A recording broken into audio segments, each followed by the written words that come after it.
the answers are in the comments. And if we actually just listen to consumers, they will tell us what it is that they want us to do.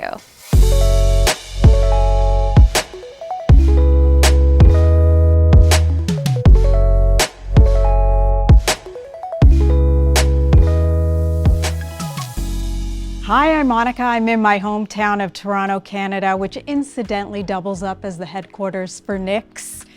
You know, if you haven't heard of Knix' origin story, be prepared to be enlightened. I'm here with Joanna Griffiths, founder and CEO of Knix. Joanna, thank you for having me here. Thank you for coming. Yeah, great to have you here.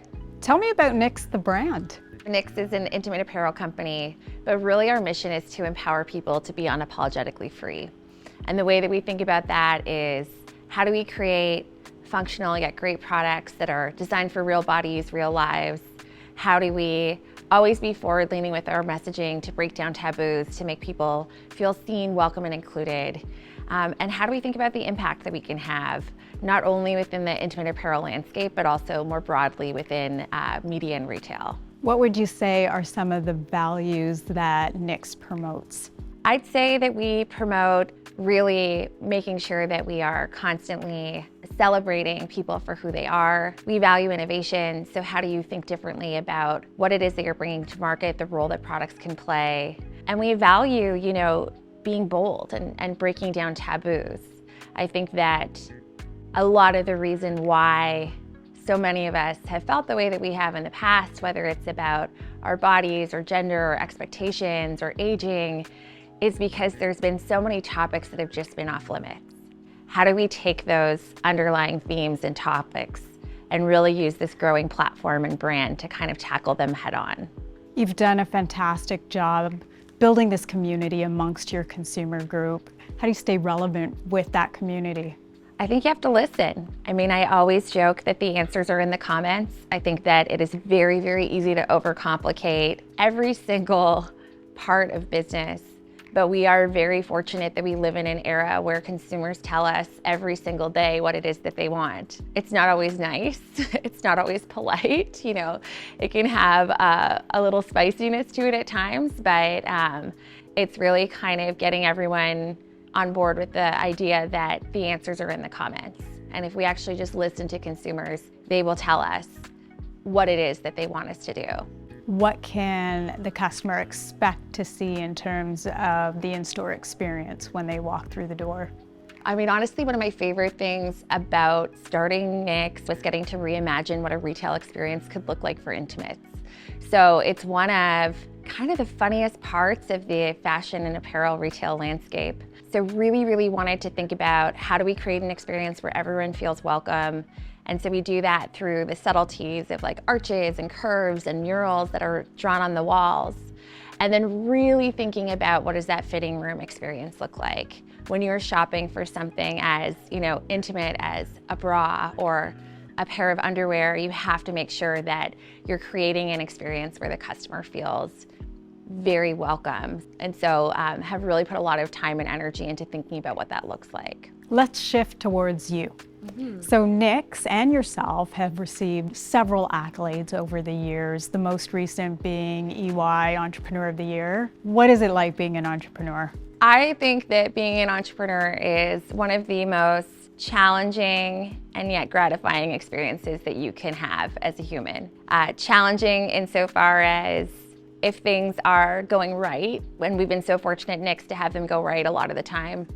Every day you're running a company that was bigger than it was the day before. So every day you are pushing and growing, and challenging in the times when things are not necessarily going as planned, because that, you know, conviction in where you're headed and belief that you have in yourself has to be so strong to weather those good times and those bad times. So I think that it's not an easy path. It's one that I wish people spoke more openly about, but there is something so incredible being on this planet, on this earth, to be like, I built that, I helped build that, I helped create this. There's such a positive culture when you walk through the halls of Knix, and that certainly starts from the top. What kind of leader would you say you are? I would say that from a leadership perspective, what you see is what you get. So I really pride myself on being the same person no matter who it is that I'm talking to. and approaching leadership from a place of vulnerability, but also a place of fun. I really believe that people do their best work when they're having fun, when they're working with people they like, when the hard things don't feel hard. And so part of that has to do with the attitude and mindset that I come in with and that I try to instill in my team. Tell me a little bit about inclusion and inclusiveness and what that means at Knix. Inclusion at Knix really means that it ladders up to our mission, which is this desire that we believe all people should feel unapologetically free. And to do that, we have to feel seen, we have to feel represented, we have to be included, and we have to ensure that there are folks at the table who are having impact in shaping our campaigns and shaping the products that we make that really represent, who the customer base is that we're selling to. In today's day and age, being a retail manufacturer, it's very difficult to ignore the impact that you'll have on the environment, the communities within which you work, or sustainability.